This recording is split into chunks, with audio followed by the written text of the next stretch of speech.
I always thought birthdays brought people together, stitched together the frayed edges of family that had slowly unraveled over the years, especially a 90th. I mean, how many people get to live that long? Grandpa was the glue that held this chaotic family tree together, the constant in the storm. So when his milestone birthday came around, I insisted we make it big garden lights. Homemade pies, a rented tent, and all. I should have known something was off when Aunt Clara smiled too hard, when Cousin Ryan gave me that half hug like I was someone else's guest. There was a tension in the air, thin but tangible, like static, just before a lightning strike. Still, I pushed it aside. I told myself it was just family awkwardness, normal after so many years apart. I laughed too loud, helped refill the potato salad bowl, and watched Grandpa from afar. Sitting in his faded brown recliner, we dragged out onto the patio like it was a throne. God, it looked so small. My husband, David, was beside me, his hand grazing the small of my back the way he always did when he sensed I was getting anxious. But even his touch felt ... distracted. He wasn't really here, kept checking his watch, glancing over at Grandpa's caretaker, Helen, with narrowed eyes. I didn't ask him why, not yet. I was too busy pretending everything was perfect. The sun had just dipped behind the trees, casting an amber glow over the backyard, when the air finally shifted. Not the breeze, not the weather, something heavier, something that made my skin prickle. Like a whisper you can't hear, but feel all the same. That's when David leaned in, his breath barely brushing my ear, and said, "We're leaving. Something is very, very wrong." At first I thought he was joking, or maybe reacting to the way Uncle Mike had knocked over a glass of wine and was now shouting about being poisoned. I even chuckled nervously, waiting for David to smile, to say he was being dramatic, but he didn't. His hand clutched mine tight, almost shaking. I whispered back, "What are you talking about?" He didn't answer. Instead, he scanned the yard like he was memorizing exits. And just like that, my mind went spiraling. All the weird things suddenly added up in a way I hadn't let them before. How Helen wouldn't let anyone else help Grandpa to the bathroom. How the birthday cake had been delivered from a bakery 3 towns over instead of our usual one. How the family kept glancing at each other like they were waiting for something, or someone. "David, you're scaring me?" He didn't look at me, just trust me. But I didn't want to leave. Not yet. Not when Grandpa was finally smiling, not when he looked more alive than he had in weeks. So I shook my head, gently pulling my hand away, and that's when I saw it, a man in a dark suit, standing at the edge of the yard near the tree line, watching, not part of the family. Not laughing or eating, just standing there. Still, I blinked, and he was gone. My stomach dropped. "What the hell's going on?" I asked again, louder this time. People turned to look. David pulled me close, steering me toward the house. "Not here, not in front of them," he muttered. The lights inside flickered when we stepped in, literally flickered like in a horror movie. David paused at the threshold, his fingers hesitating on the doorknob like he expected it to burn him. He was acting like a man who knew something terrible was coming, and that terrified me more than anything else. "What did you see?" I demanded once we were in the kitchen. He closed the door behind us, then leaned against it like he was bracing himself. I went to get more napkins from the pantry, and I overheard Helen on the phone. She was talking to someone about moving up the plan. She said Grandpa wouldn't need his medication much longer. "What does that even mean?" I whispered. "I don't know," he admitted, eyes dark, "but I don't like it. I don't trust her." I stared at the birthday decorations. The balloons looked garish under the kitchen light, their 90 prints mocking me. We'd spent weeks planning this. Every detail, every invitation. Could something be wrong? Beneath it all? Maybe she meant she's adjusting his meds because he's improving. I offered, though even I didn't believe it. David was already shaking his head. She said it like it was a good thing that he wouldn't need them. Like it was a conclusion, not progress. I swallowed hard. Should we call someone? His doctor? "We don't have proof," he said, "but I know what I heard. And I know that man outside wasn't here for cake." "What man?" "The one by the trees." You saw him too, right? I nodded slowly. I didn't want to believe it, but I did. The way he vanished, it wasn't normal. None of this was normal. Just then, Helen walked into the kitchen. Everything okay? She asked with that perfectly polished smile. David stepped in front of me instinctively. Just needed some air. Nodded, but her eyes lingered too long. She smelled like lavender and rubbing alcohol. A scent that didn't belong in a kitchen or at a birthday. We're about to do presents, she said cheerfully, like she hadn't just been accused in our heads of planning something sinister. Don't want Grandpa to wait, she turned. On her heel and left, I whispered, maybe we should leave. David nodded once. We say goodbye. Quietly, no scene, then we go. But of course it wasn't that easy. As we stepped outside, the air felt thicker. Grandpa was surrounded. Now every family member pressed in, too close, like a shield. He looked overwhelmed. Blinking slowly as they handed him wrapped boxes and cards, then he looked up right at me, and his eyes went wide with something that looked like panic. I froze. Did you see that? David whispered, yeah. Grandpa opened. His mouth, no sound came out. He tried again, but Clara leaned in, whispering something in his ear, and he fell silent. What the hell? Something is really wrong, I whispered. David didn't say anything this time. He just took my hand, guiding me toward the crowd. Grandpa, I called softly. Grandpa, we're gonna head out. No. One word, raspy, loud enough to stop the music. Everyone turned. No, Grandpa said again, this time clearer. Don't leave. I stepped forward, confused. What's going on? His eyes flicked to Helen, then to Clara, then to a small pill bottle sitting on the side table beside his chair. They're lying, he said. Lying about everything. Then chaos erupted. Helen lunged forward, shouting something about delirium.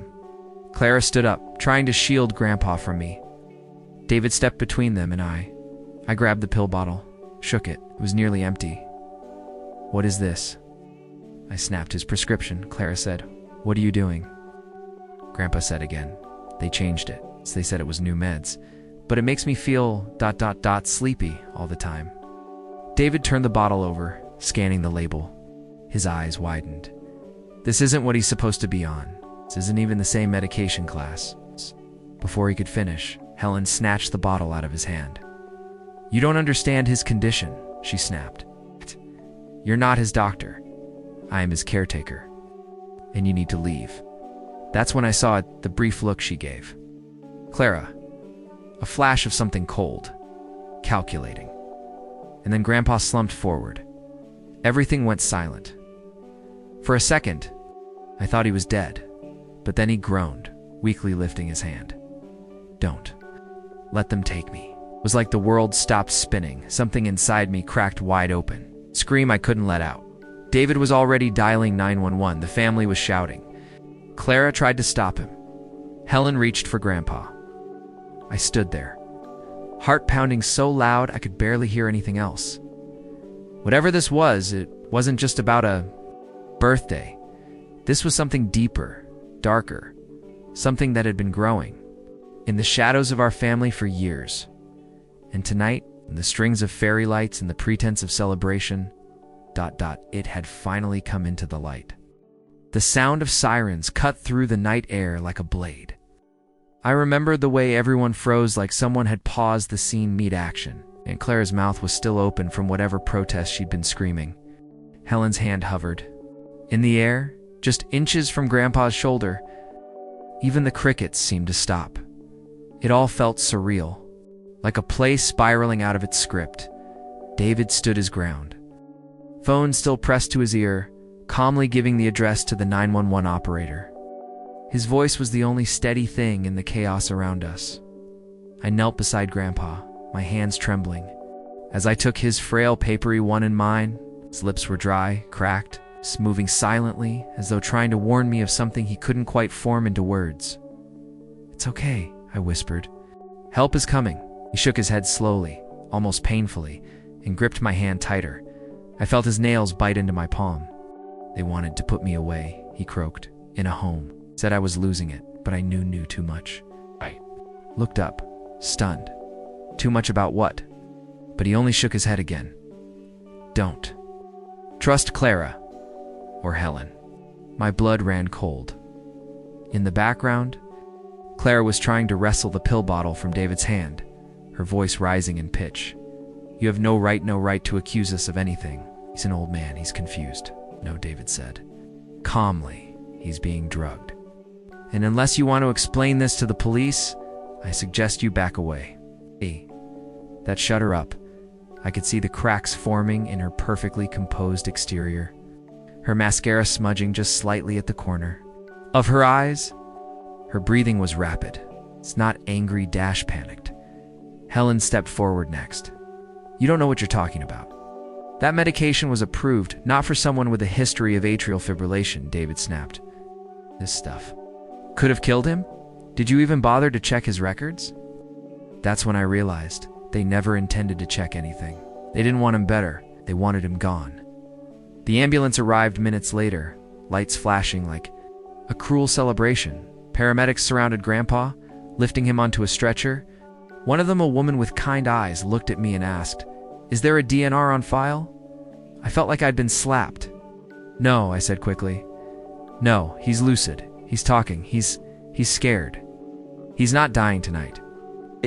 Paramedic nodded once and looked over her shoulder at David. We'll run talk screens. If something's in his system that shouldn't be there, we'll find it. And with that, they wheeled him away. I wanted to follow. The police showed up next. It all became a blur. Blue and red lights bouncing off the cake, still sitting untouched on the table. Children crying, Cousin Ryan vomiting in the bushes.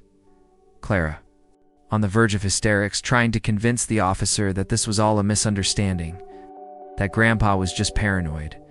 But the officer, an older man, maybe in his 50s, didn't buy it.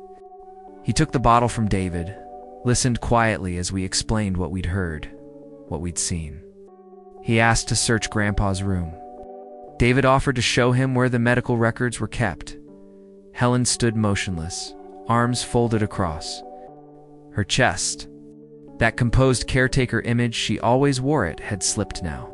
I could see the tension in her jaw, the twitch in her eye. As David led the officer into the house, I lingered on the porch, hands gripping the railing, watching the ambulance disappear down the road. I didn't cry. Not then. I just stood there. A storm building in my chest. It's the weight of betrayal settling into my bones. Because this wasn't just about Grandpa. This was about us. It was the whole family. What we'd become later. When the party had completely dissolved and the police had separated Helen and Clara for questioning, I sat alone in Grandpa's room. It smelled like cedar and mothballs. Familiar, safe. Except now, it felt like a crime. Seen, David returned, face pale. They found a second set of pills hidden in a drawer, unlabeled, no prescription. I looked up sharply. What kind? He hesitated.